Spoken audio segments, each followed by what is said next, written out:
Britain illegally, you will be detained and swiftly removed.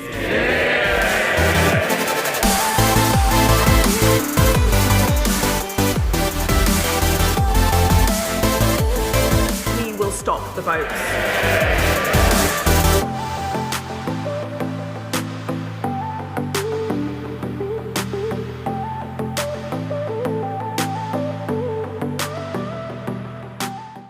Ladies and gentlemen, please welcome the Home Secretary, Suella Braverman.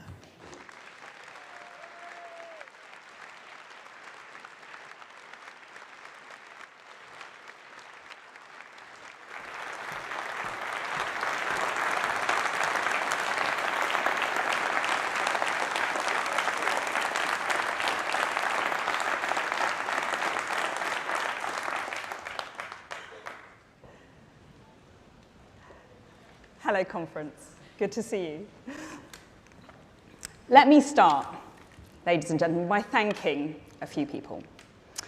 First of all, my brilliant ministerial team. They're here. Chris Philp, Robert Jenrick, Tom Tugendhat, Sarah Dines, Simon Murray, Andrew Sharp, and my parliamentary team, James Sunderland, Sean Bailey, Kieran Mullen, Scott Mann, and Byron Davis. Thank you for your fantastic work.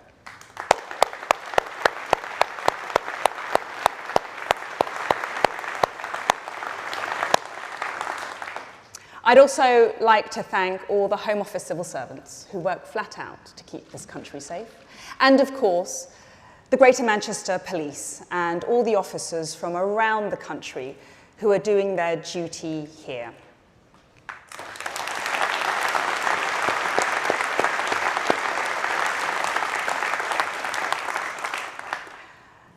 Now, I don't know if you've noticed, but as Home Secretary, I do occasionally receive a modicum of criticism. Sometimes I'm asked if I ever read what my critics say about me. Well, the answer is yes, I do. I'm made of strong stuff, so I'm prepared to wade through the personal abuse, the wild invective, and the willful misrepresentation. Because I believe that all of us should strive for improvement. And if we close our ears to anyone who disagrees with us, we're less likely to identify our mistakes. One of the reasons why the Conservative Party has survived and thrived for so long is because we are not afraid to admit when we get it wrong and adapt accordingly. We listen, we learn, and we renew ourselves. And that's what we're doing here this week in Manchester. We're raising our game. Because next year, this country will face a clear choice at the general election. Who do people trust to deliver the change that Britain needs? Because there are huge challenges ahead.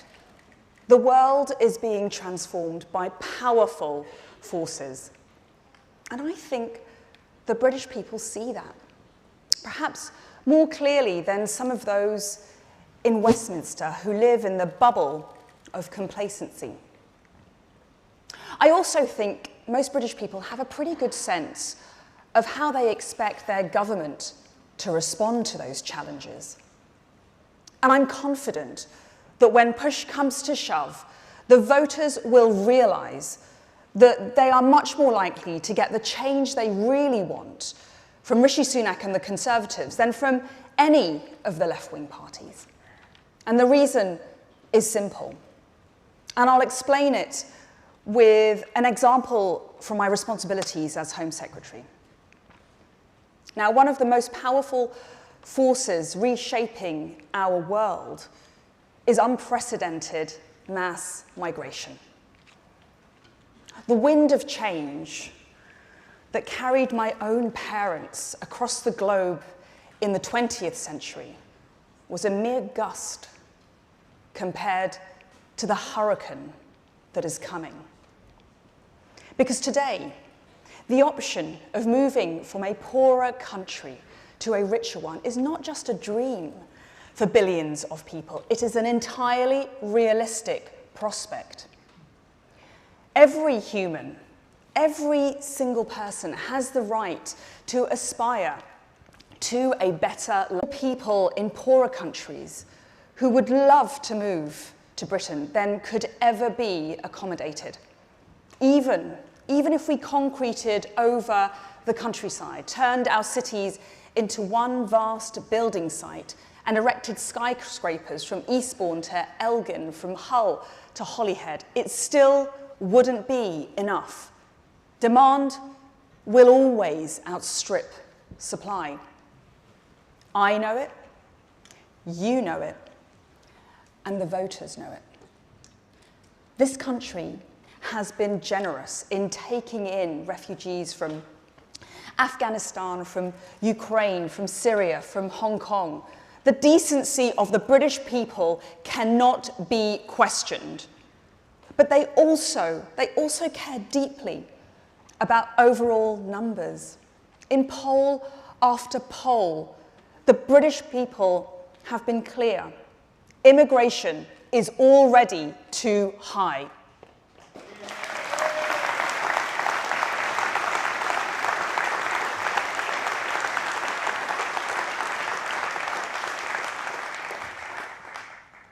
And they know another thing, that the future could bring millions more migrants to these shores, uncontrolled and unmanageable, unless the government they elect next year acts decisively to stop that happening. And we are the only party that will take effective action.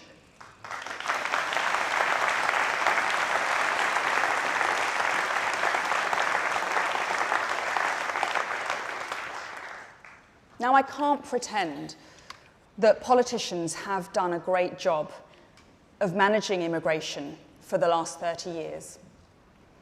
We were too slow to recognise the scale of the problem, too unwilling to accept that our legal framework needed to be updated.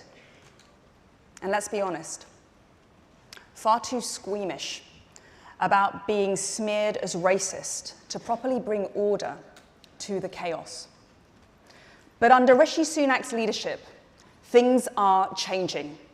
We are raising our game. For years, too many overseas students were bringing their dependents here to the UK.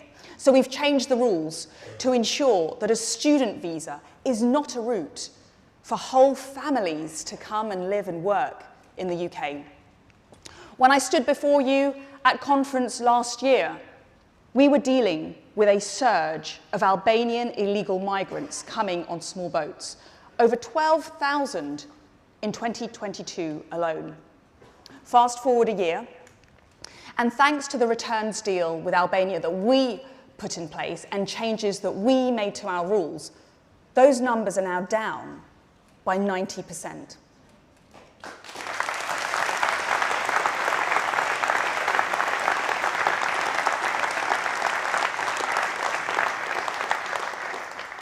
Indeed, against a backdrop of increasing illegal migration into Europe, small boat crossings to the UK are down by 20% compared to last year.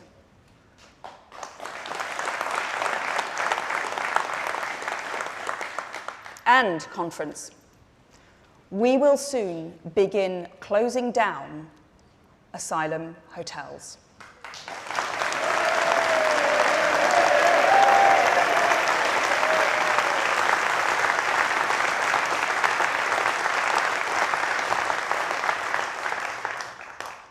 That is not nearly enough.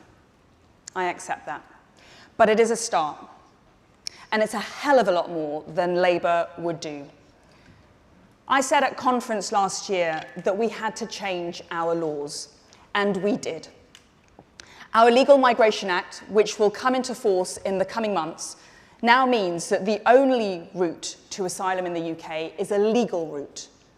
The Act means that those arriving illegally will be detained and removed back to their home country if possible, or to a safe third country like Rwanda. But all of this is ultimately a question of political will. And be under no illusion, we will do whatever it takes to stop the boats and deter bogus asylum seekers.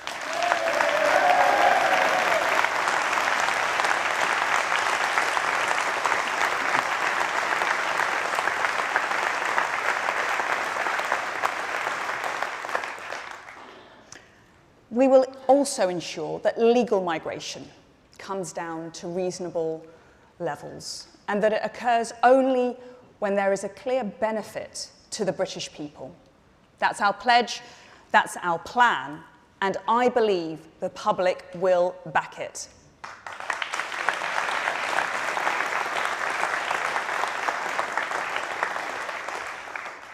Because everyone knows what Labour will do on migration. Labour will do what Labour always does, open our borders. At heart, Labour doesn't believe that we have the right to keep people out. Sure, they may mouth a bit of occasional rhetoric about controlling our borders, but that's not what the Labour Party has ever done in government. And it's not just negligence or incompetence, although you can be guaranteed of plenty of that if Labour wins. It's actually deliberate. The biggest reason why Conservative governments have struggled to get illegal migration under control is because Labour governments passed laws that inhibit effective action. Because the truth is, we struggle to remove foreign criminals. We struggle to get accurate data on the ages of the asylum seekers. We struggle even to confiscate their phones when they arrive on our beaches. Let me tell you, our country has become enmeshed in a dense net of international rules that were designed for another era. And it is Labour that turbocharged their impact by passing the misnamed Human Rights Act. I'm surprised they didn't call it the Criminal Rights Act.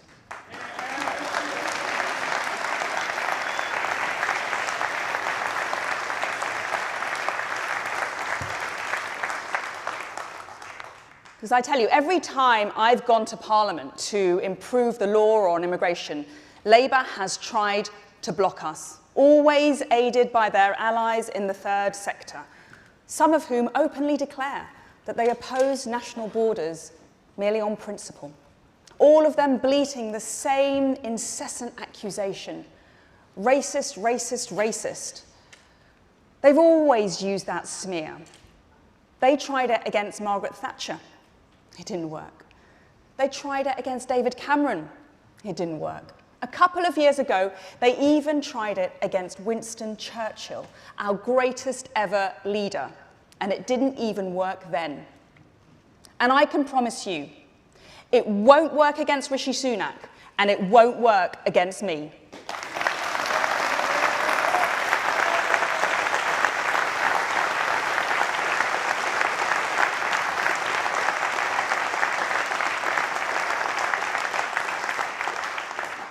The truth is, every one of us in this room should be proud of our roots and proud of our conservative values. We believe that Britain has the right to secure borders, to decide who gets into our country and who does not. We are the party to confront the challenge of global migration in the years ahead, not a Labour Party that will open the borders and then cry racism to anyone who objects. So let's be clear. The choice between Conservatives and Labour is the choice between strong borders and no borders.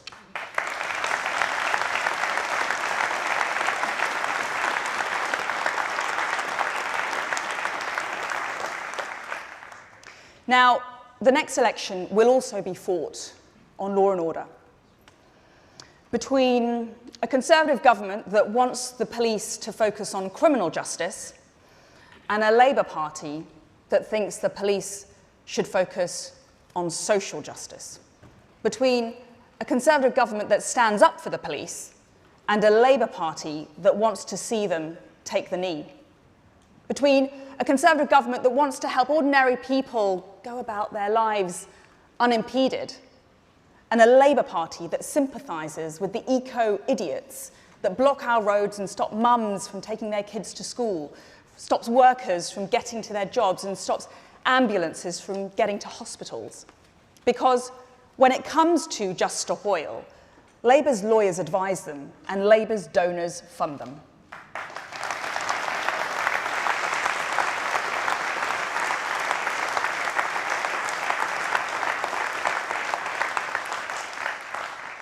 That's exactly why Labour resisted the legislation that we passed to crack down on this madness. Because thanks to our new laws, the police can now get these clowns off our streets and get traffic moving in a matter of minutes. The Prime Minister and I are firmly on the side of the law-abiding majority. That's why we've backed our police officers with one of the largest ever rises in police pay. It's why we ensured we hit our target of 20,000 additional police officers, so that we now have more officers in England and Wales than ever before. It's why we've backed the police's use of stop and search as an effective way to get knives off our streets. It's why we secured agreement from the police to investigate all burglaries and follow all reasonable lines of inquiry when someone reports a crime. And it's why we've reformed hate crime guidance so that officers aren't wasting hours investigating squabbles on Twitter. It's why we're making sure the police are not inadvertently helping mobs to enforce non-existent blasphemy laws. And it's why we've prioritised tracking down grooming gang perpetrators and getting justice for their victims after authorities turned a blind eye.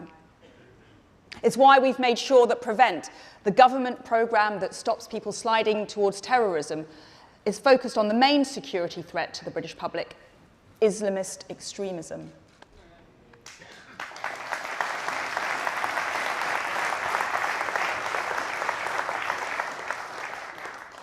And let me take a moment to recognise that in all of this, we have been assisted by some truly excellent police and crime commissioners who share our commitment to common sense and law and order.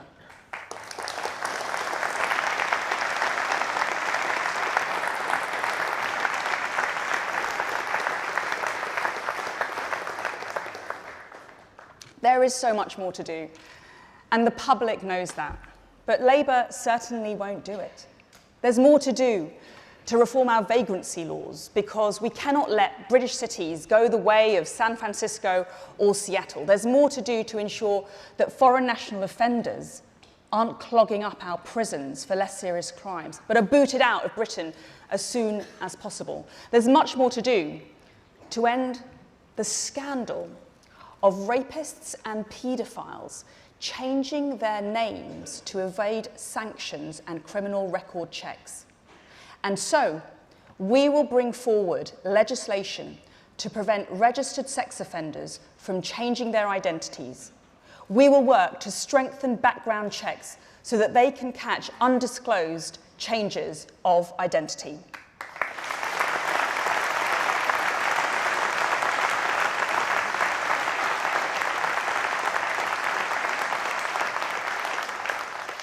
Let me tell you something. I don't care if anyone thinks this is interfering with their human rights.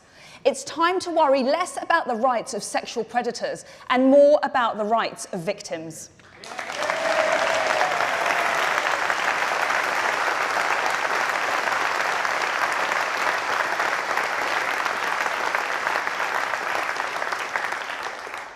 I want to thank the Safeguarding Alliance for their tireless campaigning on this issue. And let me go on and say this. I have a particular message to those brave police officers who risk their lives to protect the rest of us by carrying firearms into situations where they could be harmed or even killed.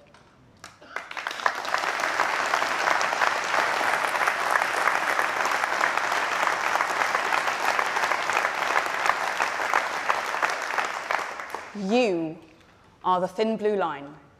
You have our support. We are grateful for the vital work that you do day in, day out. And that's why I announced a review to report to me by the end of the year to ensure that the legal and operational framework in which they operate is robust and commands the confidence of both officers and the public. And to those who ask whether Labour can be trusted to fight crime, I have a two-word answer. Sadiq Khan.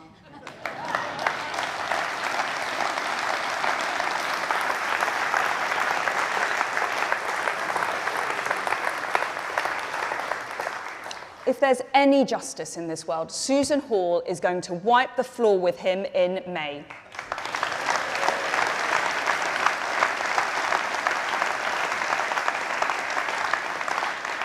They've already started the character assassination against Sue.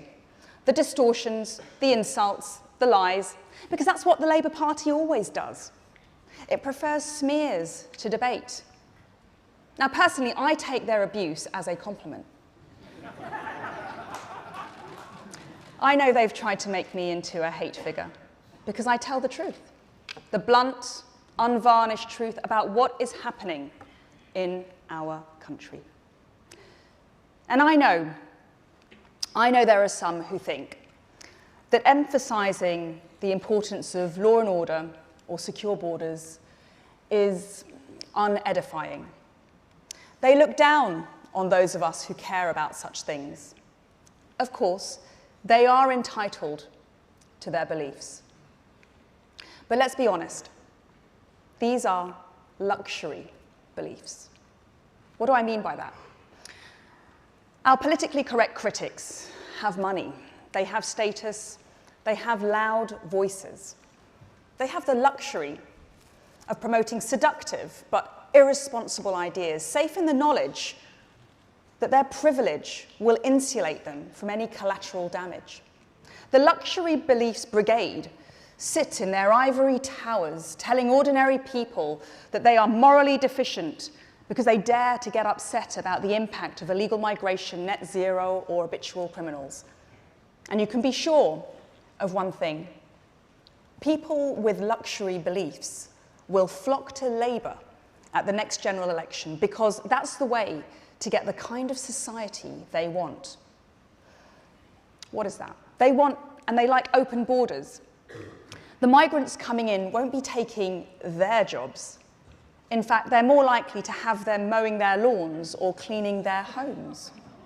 They love soft sentences because the criminals who benefit from such ostentatious compassion won't be terrorising their streets or grooming their children. They're desperate to reverse Brexit. They think patriotism is embarrassing and have no use for their British passport unless it's taking them to their second homes in Tuscany or the Dordogne. For these people, I have a simple message.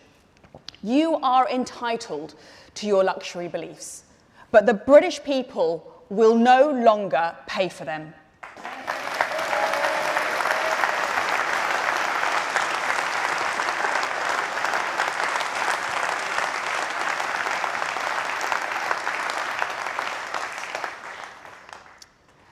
There's another reason I think we will win the next election. You see, we have a secret weapon. Well, not that secret. Everyone in this hall knows it. I think everyone who'll be at Labour conference knows it too. And our friends in the media definitely know it. Our secret weapon is Sir Keir Starmer.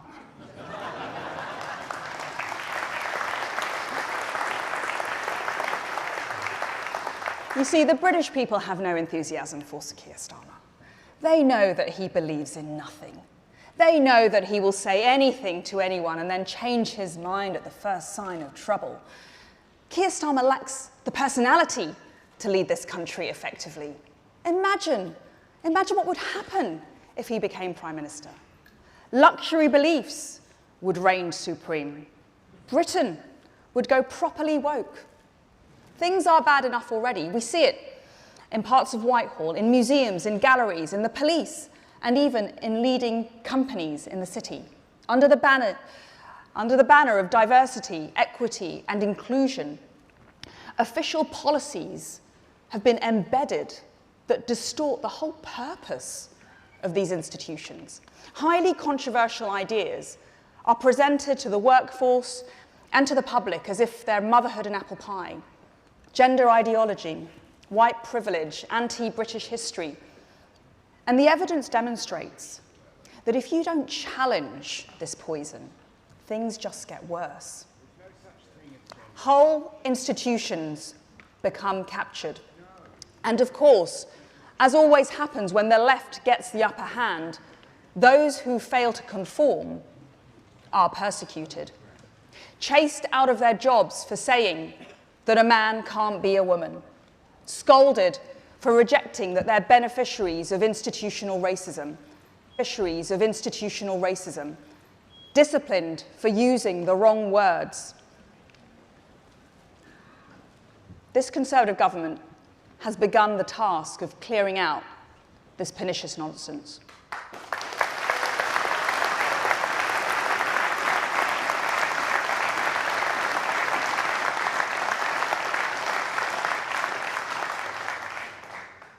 The British people will get to decide if they want to curb woke with Rishi Sunak or let it run riot with Keir take-the-knee Starmer. Labour is the party of pressure groups, rich zealots and trade union activists. But you know, the Conservative Party is also a kind of trade union. Because we are the trade union of the British people. And I think we should adopt as our motto these lines from the poet Shelley, which I'm shamelessly taking back from Labour. Rise like lions after slumber in unvanquishable number. Shake your chains to earth like dew, which in sleep had fallen on you. You are many, they are few.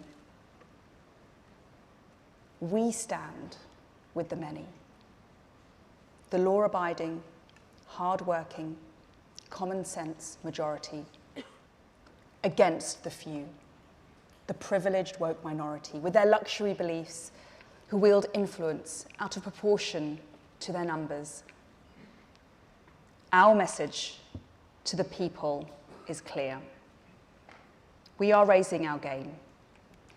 We are fighting for a Britain that puts you first.